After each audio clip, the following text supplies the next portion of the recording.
Hi everyone, welcome to a midweek update of the Villa Park podcast. Just bringing you a few little updates from the latest things in the Villa world. It's actually been quite a busy few days, few things going on post Leeds and obviously pre-Forest. We'll do a Forest preview later on this week. And also just wanted to say thanks to everyone that is supporting the show. If you're not already liking the podcast or not subscribing, please do so because we really appreciate all of the support.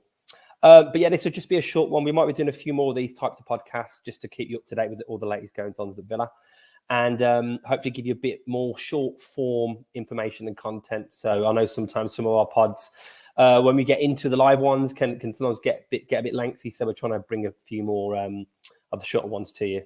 So without any further ado, let me just dive into it. So there's been a Villa Supporters Trust meeting recently with a few interesting updates. One thing just to mention initially was there was talk about Jack Grealish from Christian Purslow. Purslow said to the Villa supporters, and this is obviously clearly nice, but he said that he still feels like he's devastated by the fact that we lost Jack, and he took no pleasure from the £100 million deal. But he also confirmed there's no buyback clause within last year's record sale. Now I'm sure all you guys would be like, I am, and like we at the Villa Park pod where we welcome back with open arms, but I think it remains to be seen what's going to happen with that. There's also mention of our slightly poor start that we had. He did admit that didn't see either the performance or the result coming against Bournemouth on the opening day, which, look, from my perspective, I think the writing's been on the wall. It reminds me of a really, really, and I'm going to make no apologies for this, even though I'm talking on my own on this podcast, I still like to have a bit of a joke every now and then. One of my favourite jokes, which is I never wanted to believe my mum was stealing from her job as a lollipop lady. But when I got home, the signs were all there. Sorry, laugh if you want. But I look at Villa and think the signs have been all there for a long time, both at the end of last season and even in pre-season. The results were pretty good. I think we were unbeaten. But was anyone ever convinced in the games against Leeds, in the games against Man United, against Rennes, all of those games that we played, I don't think was ever convincing. So, yeah, but the fact, obviously, that they've mentioned that Perza mentioned that is something. In terms of, I guess, getting into the real meat of the discussion is the stadium plans. So the North Stand redevelopment was a big part of the discussion. And Villa are hoping to get sign-off from the Birmingham City Council pretty soon to hopefully begin construction work at the end of this current season, which would be great. Purslow has also been down to London, to Downing Street, to speak to government officials to try and get support on the absolutely needed rail and road infrastructure improvements around Villa Park. The train stations and travel is a massive issue for Villa supporters. It's one of the biggest things that came up in the recent poll that was done. And with the massive plans we Villa have got for the stadium, with the capacity set to rise by, I think it's about 7,500 once work's complete. So clearly that will bring issues in terms of where there's currently issues getting to and from the ground. That'll be even more so. You also mentioned the Holt end. The club's looking at bringing in safe standing, or what they call rail seating, which will help take the capacity up to about 60,000 people down the line. When you consider the waiting list we've got for season tickets, you think that would be something which would be easily achievable as long as the brand of football improves somewhat. But it was also detailed that this rail seating, as they call it, would allow 1.8 people in the Holt for every one supporter currently. So clearly it's a way of getting more people in the ground. And if there's anywhere people are going to want to stand in the football ground, it's going to be in the main stand beyond the goal. So therefore, I think that's a pretty good idea. There was also talk about, and I don't know if you might have seen anything out there around the new badge. Now, we haven't got any designs or anything like that to show you, but we were told by the trust members that Purslow loves all of them. I guess he would say that. But the designs put to Villa Fans Group last night were as follows. There's a round badge, similar to the historic 1982 crest, but not the same. A gas lamp-inspired crest in the shape of a shield. Not sure how I feel about that. And also a lion, but facing the opposite way to the one now, on its own, with Villa's established year 1874 sitting underneath. It's also been said that the letters AV will be replaced by Aston Villa. So it remains to be seen what will be actually implemented. I feel like it will be the round badge. It seems to be the one that seems to be most popular in any polls that I've seen. But please do let me know your thoughts. Let us know your thoughts on what you think we should do around a badge. Should we keep the badge that we've got currently? Or do you think we need to this new phase of Villa go into a new phase in terms of the design and the badge.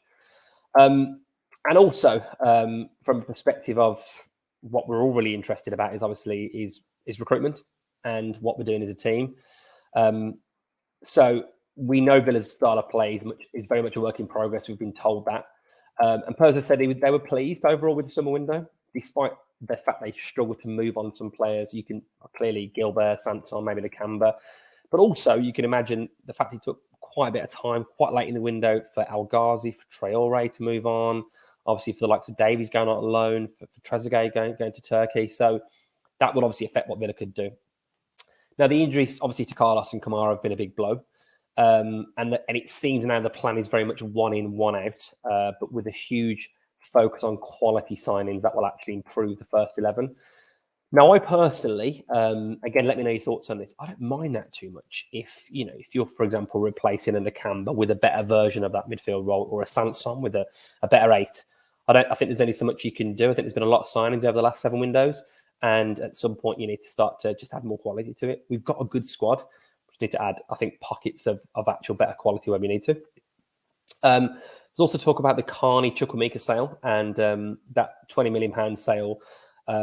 Purslow said that the club moved heaven and earth to keep him, but ultimately he wanted to go. But they also are hopeful that Douglas Luiz will sign a new deal, given the uncertainty around his future. I think as long as he stays in his current relationship with Alicia Lehmann, who obviously is a big part of that Villa ladies team that are doing fantastic, 3 wins out of 3 at the start of the season. And I think if they keep doing well and she wants to keep sticking around, then I think it would be good news for those Villa fans that like Dougie to think he might stick around as well. So that would be good. Although I'd hope that he gets to show a bit more of why Arsenal were after him form-wise this season.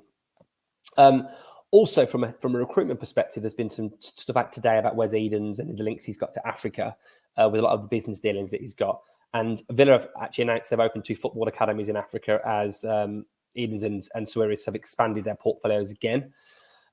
So Suarez has already struck an affiliation with a Cairo-based team called Zed in the second league in Egypt. His brother Naguib is actually the club's owner. Also, as well as Egypt, we've also invested in Senegal.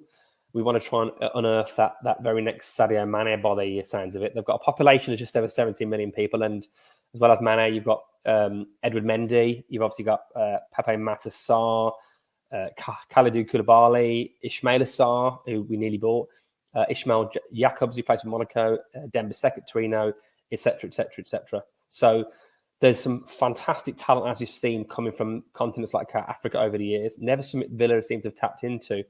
When you think about players like N'Golo Kante, players like, obviously, Didier Drogba, players like Mikel Essien and John Obi Mikel, etc., there's obviously some fantastic players that are from that part of the world. So it would be great for Villa to start to really expand their global network of people, really, if they could do that. But look, overall, it's said that the message was that Villa need to become a self-funding club. A bigger stadium will help us achieve that. But Purslow stressed the owners, Wes and Nassef, are massively all in. So the rhetoric's still good. They're being positive. We just now need to see some improvement on the pitch. That's all from us. Look, I'm doing pretty well, I think, keeping it within 10 minutes. Again, if you're not subscribing to the podcast, we'd really appreciate it if you can. Please share it around any of your friends, families, colleagues around the Villaverse. We're really trying to drive our subscribers. We're rapidly approaching 400. It'd be good to really kick on to that and beyond. And we're going to try and bring you more content. So please let us know if you've got any questions, send it in to us. Any things you want us to discuss, send it in to us. Because we're really, really keen to try and bring a bit more content out for you guys and to try and really listen to what you guys are saying. There's going to be a lot to talk about, I think, probably over the next few weeks. Obviously, what happens on Monday with Nottingham Forest is going to be a big, big part, I think, of what happens and whether Gerrard will still actually be in a job.